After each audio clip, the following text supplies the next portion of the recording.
Hello students, welcome to our channel vision Guru.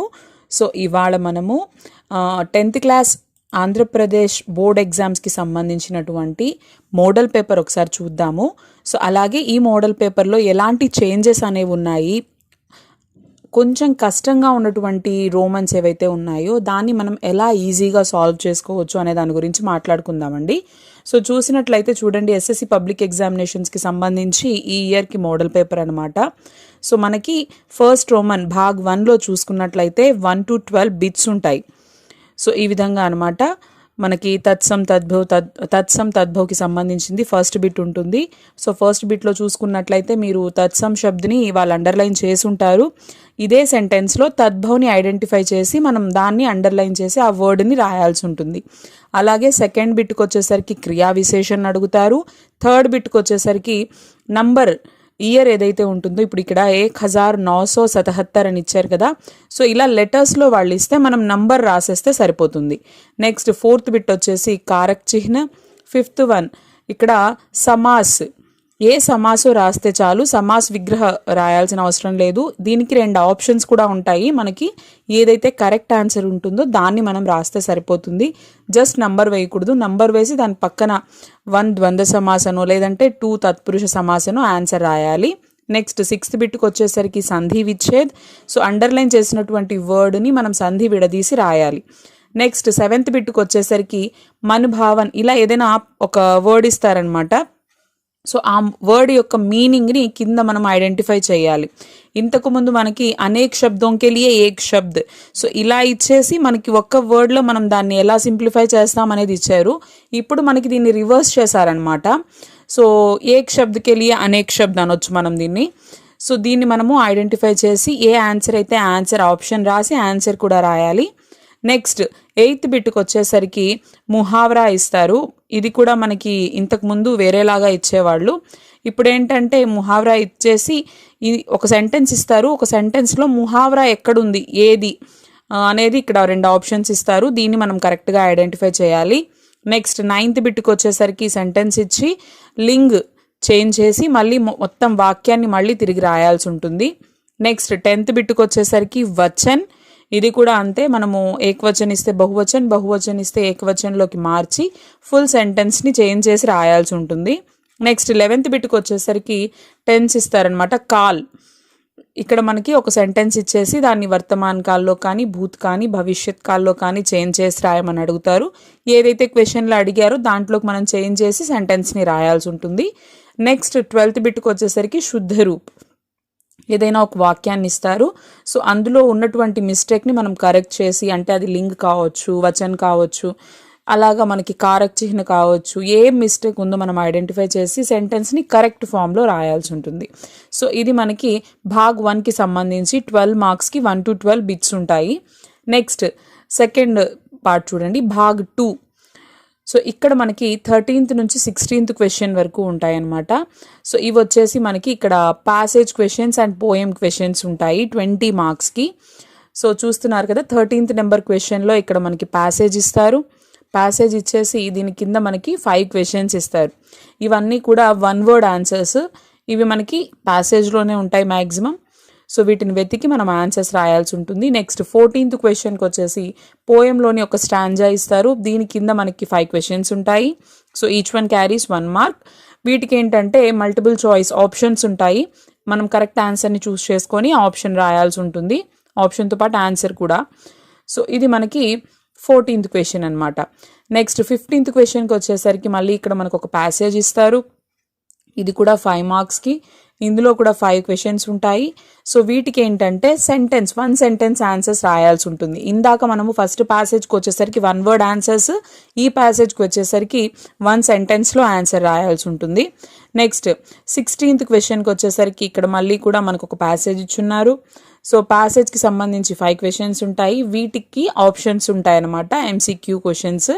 So ఆప్షన్స్ని select చేసుకొని మనము correct answers రాయాల్సి ఉంటుంది. సో ఇది భాగ్ 2. నెక్స్ట్ భాగ్ 3కి వచ్చేసరికి ఇంతకుముందు మనకి ఏంటంటే కవి పరిచయ, లేఖక పరిచయ క్వశ్చన్గా ఇచ్చేవాళ్ళు. 4 మార్క్స్ క్వశ్చన్స్ ఉండేవి. సో ఇప్పుడు అలా కాకుండా ఇక్కడ ఏం చేస్తున్నారంటే కవి పరిచయంకి వచ్చేసరికి మ్యాచ్ ద ఫాలోయింగ్ ఇచ్చారు. సో ఇక్కడ మనకి కవుల పేర్లు ఇచ్చేసి వాళ్ళకి రిలేటెడ్ రచనలు కానీ లేకపోతే పుట్టిన సంవత్సరాలు, చనిపోయిన సంవత్సరాలు, ఇలాగా వాళ్ళకి ఇచ్చిన బిరుదులు కావచ్చు. సో ఇలాగ కవులకి సంబంధించిన ఇన్ఫర్మేషన్ ఉంటుంది. సో ఇక్కడ మనము మ్యాచ్ ద ఫాలోయింగ్, ఇక్కడ బ్రాకెట్స్లో ఆన్సర్స్ పెట్టాల్సి ఉంటుందన్నమాట. జోడీ బనాయి అని ఇచ్చారు 4 మార్క్స్కి ఇది.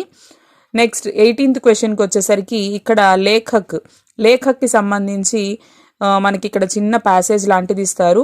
ఆయన గురించిన పూర్తి ఇన్ఫర్మేషన్ ప్యాసేజ్లో ఉంటుంది. సో ఇందులో మనం బాగా నీట్గా ఈ ప్యాసేజ్ని చదివామంటే ఈ 4 మార్క్స్ చాలా చాలా ఈజీగా ఉంటాయి. సో బ్లాంక్స్ ఇస్తారు ఇక్కడ. ఇప్పుడు చూడండి, కాకా కాలేల్కర్ కా జన్మ సన్ డాష్ మే హువా, ఎప్పుడు పుట్టారు ఆయన, ఇయర్ ఇక్కడ మనకి ఉంది. ఉన్కా జన్మ సన్ 1885 మే, ఎప్పుడు 1885లో జన్మించారు. సో ఆ ఇయర్ని మనం ఈ బ్లాంక్లో రాస్తే సరిపోతుంది.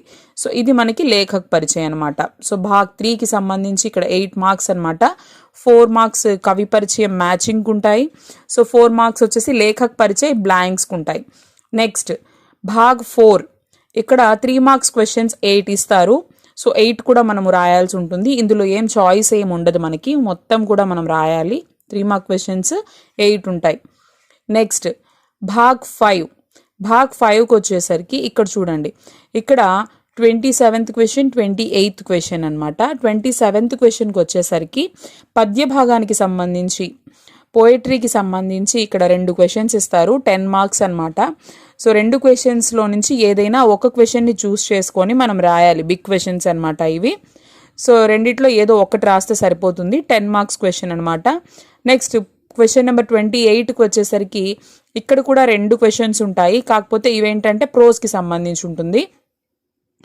సో ఇది కూడా 10 మార్క్స్ అనమాట. రెండిట్లో ఏదో ఒకటి రాస్తే సరిపోతుంది. నెక్స్ట్ భాగ్ 6కి వచ్చేసరికి 29th అండ్ 30th క్వశ్చన్, ఇది లాస్ట్ రోమన్ అనమాట.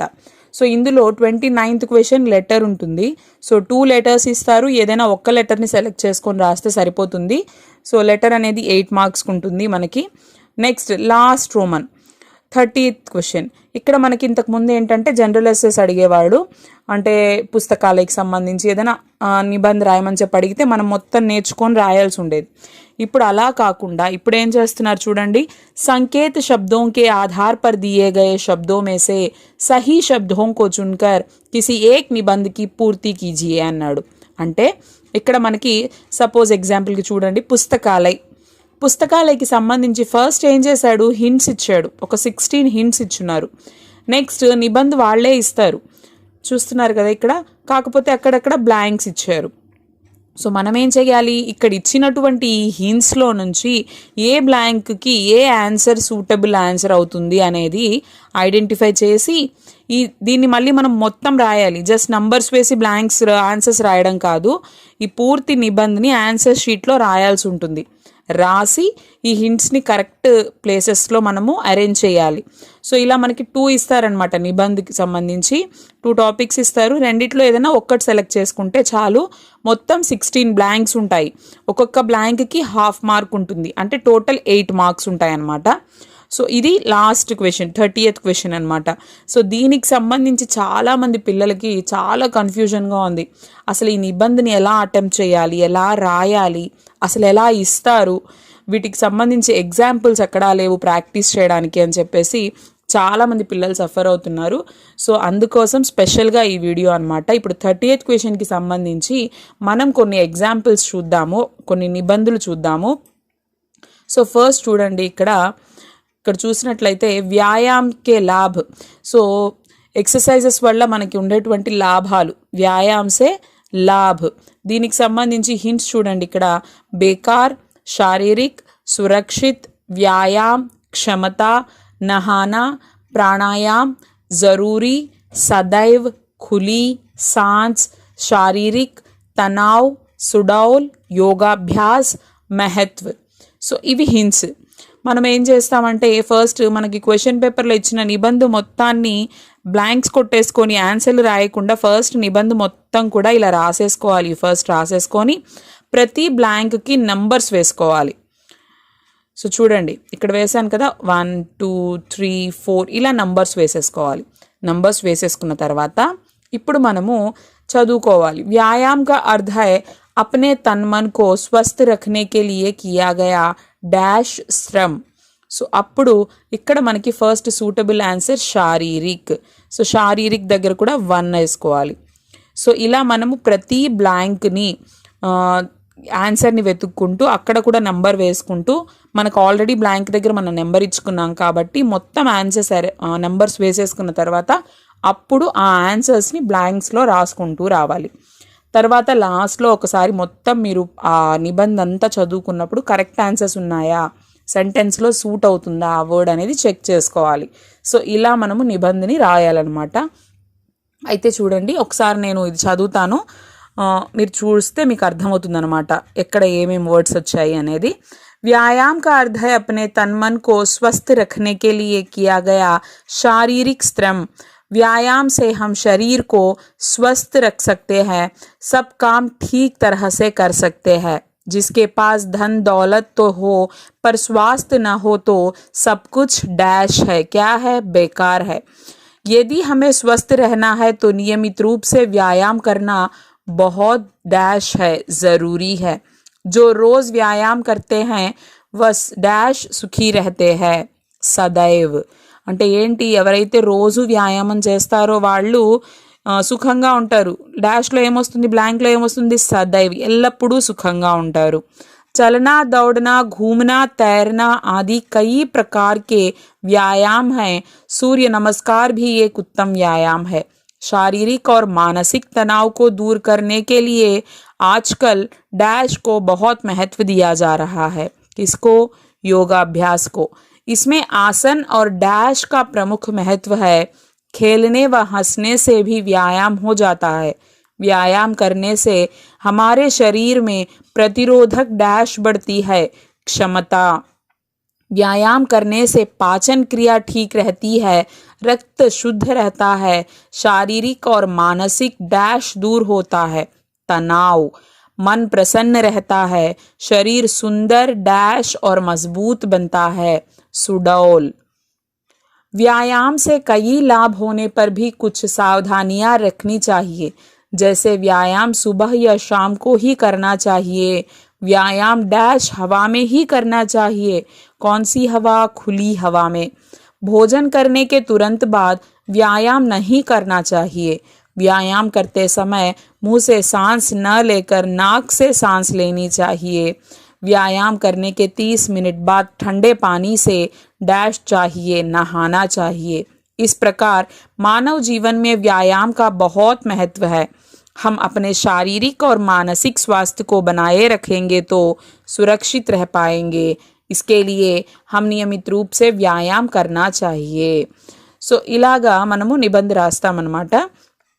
సో అలాగే ఇక్కడ చూసినట్లయితే దూరదర్శన్కి సంబంధించిన ఒక నిబంధన ఉంది చూడండి. సో దూరదర్శన్కి సంబంధించి ఇక్కడ హింట్స్ ఇవ్వడం జరిగింది. సో నెక్స్ట్ అలాగే మీరు ఇది ఎలా ప్రిపేర్ అవ్వాలి మేడం, మీరు ఎగ్జాంపుల్స్ అయితే ఇచ్చారు, ఇవి కాకుండా వేరేవేవైనా అడిగితే అసలు మేము ఎలా చదవాలి, ఏం చదవాలి, మేము మామూలుగా ఎలా అయితే జనరల్ ఎస్ఎస్ ఇంతకుముందు చదువుతూ ఉన్నారో అలాగే చదవాలి. మనం చదవకుండా అయితే హింట్స్ ఇచ్చున్నారు కదా మనం పెట్టేయొచ్చు కదా అనుకుంటే మాత్రం మీరు తప్పు చేస్తున్నట్లే, మార్క్స్ అస్సలు రావు. ఖచ్చితంగా చదవాలి. కాకపోతే మీరు క్వశ్చన్ చదివినంత ఇదిగా చదవకపోయినా జస్ట్ మీరు ఒక స్టోరీని ఎలా చదువుతారు, టెక్స్ట్ బుక్ రీడింగ్ ఎలా చేస్తారు, అలాగా దాన్ని ఒక స్టోరీ అనుకోండి. నేను ఒక చిన్న స్టోరీ చదువుతున్నాను, ఒక విషయాన్ని చదువుతున్నాను, న్యూస్ పేపర్లో ఒక ఆర్టికల్ చదువుతున్నాను, ఇలాగా 1కి 4 సార్లు దాన్ని అర్థం చేసుకుంటూ మీరు చదివారంటే మీకు కాన్సెప్ట్ తెలుస్తుంది. అప్పుడు సేమ్ ప్లేస్లో బ్లాంక్ ఇస్తాడు, సేమ్ మ్యాటర్ ఇస్తాడు అని మనం చెప్పలేము. కానీ ఎక్కడ ఇచ్చిన బ్లాంక్ ఆ టాపిక్ గురించి మీకు ఐడియా ఉంటుంది కాబట్టి మీరు చక్కగా దానికి ఆన్సర్లు అనేవి పెట్టగలరు. ఇప్పుడు దూరదర్శన్కి సంబంధించి హింట్స్ చూద్దాము. दूरदर्शन, ग्रीक, वैज्ञानिक, दूर, आविष्कार, प्रतिबिंब, लाभ, साधन, देख, विषय, समाचार, गीत, संगीत, धारावाहिक, नामुमकिन, मनोरंजन. सो అయితే ఒకసారి మనం నిబంధన కూడా చదువుదాము. आजकल के वैज्ञानिक और मनोरंजक साधनों में टेलीविजन का स्थान महत्वपूर्ण है. इसे डैश भी कहा जाता है, दूरदर्शन. टेलीविजन डैश भाषा का शब्द है, ग्रीक. टेली का अर्थ दूर और विजन का अर्थ देखना. ఇక్కడ చూడండి ఒక్కొక్కసారి మనకి బ్లాంక్ ఇక్కడ హింట్స్లో ఏమి ఇచ్చారు, దేఖ్ అని ఇచ్చారు. సో కానీ మనము ఆ సెంటెన్స్లో ఎలా సూట్ అవుతుందో దాన్ని బట్టి చిన్న చిన్న చేంజెస్ చేయాల్సి ఉంటుంది. ఇక్కడ మనము విజన్ కా అర్థ దేఖ్ అని రాయకూడదు, देखना. इंग्लैंड के जेएल बैड और जैंक्स नामक वैज्ञानिकों ने दूरदर्शन का आविष्कार किया. मानव को मनोरंजन देने वाले साधनों में दूरदर्शन सशक्त और महत्वपूर्ण साधन है. చూడండి హింట్స్లో సాధన్ ఒక్క చోటే ఇచ్చున్నారు, ఒక్కసారే ఉంది, కానీ మనకి ఇక్కడ హింట్స్ తక్కువ ఉన్నాయి. అలాంటప్పుడు ఏమవుతుందంటే సేమ్ హింట్ మనకి ఒక 2 బ్లాంక్స్లో 3 బ్లాంక్స్లో వచ్చే ఛాన్సెస్ కూడా ఉంటాయి. సో ఇక్కడ సాధన్ అనేది దేనే వాలే సాధనోమే, ఇక్కడ మనం సాధన్ని సాధనోం అని రాసాము, అలాగే ఇక్కడ మళ్ళీ సాధన్ ఇలా 2 చోట్ల వచ్చింది. కई लाभ है, घर बैठे ही हम संसार भर के समाचार सुन और देख सकते हैं. देख కూడా మనకి ఒక చోట देखना అని రాసాము, ఇక్కడ మనకి మళ్ళీ देख 2 చోట్ల వచ్చింది. हम इसके द्वारा खेलकूद, गीत संगीत, नृत्य, धारावाहिक आदि कई विषय देख सकते हैं. दूरदर्शन के बिना मानव को मनोरंजन मिलना नामुमकिन है. सचमुच दूरदर्शन एक महान आविष्कार है. సో ఇది మనకి దూరదర్శన్కి సంబంధించి. నెక్స్ట్ కృత్రిమ ఉపగ్రహ, దీనికి సంబంధించి హింట్స్ చూడండి. సహాయత, अंतरिक्ष, ब्रह्मांड, कृत्रिम उपग्रह, आंख, आधुनिक, भारत, देन, परिक्रमा, मौसम, रूस, क्षेत्र, अनुसंधान, भास्कर 1, विश्व, अध्ययन. आज के आधुनिक युग में मानव के अद्भुत खोजों में उपग्रह एक है. ग्रहों की परिक्रमा करने वाले आकाशीय पिंडों को उपग्रह कहते हैं. कृत्रिम उपग्रहों का उपयोग ब्रह्मांड अन्य ग्रहों का अध्ययन करने, हमें संवाद करने में मदद करने और यहाँ तक कि दूर के मौसम का निरीक्षण करने के लिए जाता है. अंतरिक्ष के रहस्यों को जानने के लिए रूस ने पहली बार 1957 में स्पुतनिक 1 कृत्रिम उपग्रह को छोड़ा था. भास्कर ने अपने पहले उपग्रह आर्यभट्ट को 1975 में अंतरिक्ष में छोड़ा था. दूसरा उपग्रह भास्कर 1 को 1979 में छोड़ा था. बाद में भारत ने अपना अंतरिक्ष अनुसंधान कार्य बहुत तेजी से आगे बढ़ाया. विश्व में इस क्षेत्र में ऊंचे स्थान पर पहुंचा है. कृत्रिम उपग्रह अंतरिक्ष में स्थित धरती की आंखें हैं. इनसे कई लाभ है. आजकल ऐसा कोई क्षेत्र नहीं है जिसमें उपग्रह की सहायता नहीं ली जा रही हो. ये विज्ञान की देन है. ఇది కృత్రిమ ఉపగ్రహకి సంబంధించిన నిబంధన అన్నమాట. నెక్స్ట్ ఖేలోं का महत्व, దీనికి సంబంధించి హింట్స్. ఆత్మ సంయम, खेलकूद, सहयोग, थक, रोजगार, शतरंज, रक्त संचार, सुंदर, व्यायाम, लक्ष्य, पाठशाला, खेल, उत्साह, नियम, जीवनचर्या, अनुशासन. సో అయితే నిబంధ చూద్దాం ఒకసారి. खेल व्यायाम का और एक रूप है. खेलकूद से शरीर स्वस्थ बनता है, सुंदर बनता है. खेल से शरीर का रक्त संचार नियंत्रित रहता है. मानव एक जैसी जीवनचर्या से ऊब जाते हैं, थक जाते हैं. खेलों से उनमें उत्साह पैदा होता है, वे पुनः अपने काम में जुड़ जाते हैं. खेल 2 प्रकार के होते हैं. आंतरिक खेल जैसे कैरम्स, शतरंज. बाह्य खेल जैसे खो खो, वॉलीबॉल. खेलने के कुछ नियम है. समय, लक्ष्य पर ध्यान देना चाहिए. सुबह या शाम को ही खेलना चाहिए. खेलों से अनुशासन में वृद्धि होती है, सहयोग की भावना बढ़ती है, नेतृत्व क्षमता का विकास होता है. आत्मसंयम, आत्मनिग्रह बढ़ता है. खेल को आगे चलकर रोजगार का साधन भी बनाया जा सकता है. सरकार को चाहिए कि 5 से 18 वर्ष के हर बच्चे के लिए खेल अनिवार्य हो. साथ ही पाठशाला भी खेलने के लिए मैदान की जगह सुनिश्चित करे.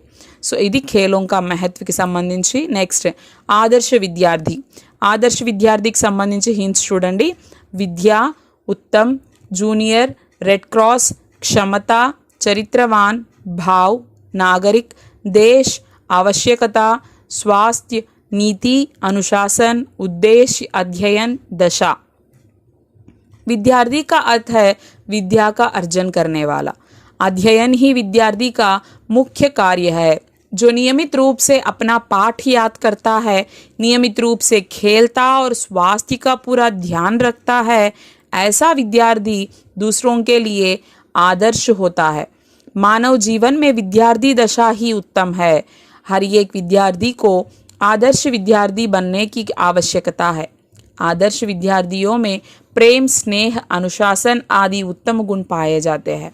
वे कभी कुसंग नहीं करते, माता पिता और गुरु के प्रति आदर भाव रखते हैं। एक आदर्श विद्यार्थी को सदा नैतिक गुणों को धारण करना चाहिए। उन्हें चरित्रवान बनने पर जोर देना चाहिए। विद्यार्थी Bharat scout, junior red cross आदि में भाग लेकर अनुशासन सीख सकते हैं। आज के विद्यार्थी ही कल के नागरिक है। अतः हर एक विद्यार्थी का यह उद्देश्य होना चाहिए कि वह उत्तम विद्यार्थी बनकर देश और समाज की सेवा करे। तो यह है ఆదర్శ విద్యార్థికి సంబంధించినటువంటి నిబంధ అండి ఇది. సో నేను చెప్పాను కదా స్టార్టింగ్లోనే నిబంధని మీరు ఎలా చదవాలి, ఎలా ప్రాక్టీస్ చేయాలి అనేది. సో ఇలా మనకి కొన్ని జనరల్ ఎస్ఎస్ ఏవైతే ఉంటాయో, కొన్ని ఇంపార్టెంట్వి ఏవైతే ఉంటాయో వీటన్నిటిని ప్రాక్టీస్ చేసుకున్నామంటే సో మనం చాలా ఈజీగా ఈ క్వశ్చన్ అటెంప్ట్ చేయొచ్చు. అలాగే దీనికి సంబంధించిన 8 మార్క్స్ కూడా మనము సంపాదించుకోవచ్చు. సో మీ అందరికీ అర్థమైంది అనుకుంటున్నాను ఈ క్వశ్చన్ని మనం ఎలా అటెంప్ట్ చేయాలి, ఎలా రాయాలి అనేది. సో అలాగే మోడల్ పేపర్ కూడా మీకు అర్థమై ఉంటుంది. లేదు మాకు ఇందులో పలానా రోమన్ మాకు అర్థం కాలేదు మేడం, దీని గురించి ఇంకొంచెం వివరణ ఇవ్వండి, ఇంకొన్ని ఎగ్జాంపుల్స్ చెప్పండి ఈ రోమన్కి సంబంధించి అని మీకేమన్నా అనిపిస్తే తప్పకుండా మీరు కామెంట్ చేయండి. నేను ఖచ్చితంగా మీకు చాలా తొందరలో మీకు ఏదైతే డౌట్ ఉంటుందో దానికి సంబంధించిన వీడియోతో మళ్ళీ మీకు వస్తాను నేను మీ ముందుకి. దీనికి సంబంధించి మీకు ఏమన్నా డౌట్స్ ఉన్నా కూడా మీరు కామెంట్ చేయండి, నేను తప్పకుండా రిప్లై అనేది ఇస్తాను. ఐ హోప్ మీ అందరికీ ఈ వీడియో నచ్చుతుంది, హెల్ప్ అవుతుంది అనుకుంటున్నాను. ఎవరైనా ఫస్ట్ టైం కానీ మన యూట్యూబ్ క్లాసెస్ వింటుంటే, విజిట్ చేస్తుంటే ఒకసారి ప్రీవియస్ వీడియోస్ చూడండి. అన్ని క్లాసెస్కి సంబంధించిన వీడియోస్ అనేవి మనం పెడుతూ ఉన్నాము. సో విజిట్ చేయండి, మీకు హెల్ప్ అవుతుంది అనుకుంటే మన ఛానల్ని లైక్ చేయండి, షేర్ చేయండి, సబ్స్క్రైబ్ చేసుకోవడం అస్సలు మర్చిపోవద్దండి. మీ ఫ్రెండ్స్తో, మీ రిలేటివ్స్తో షేర్ చేసుకోండి. Thank you.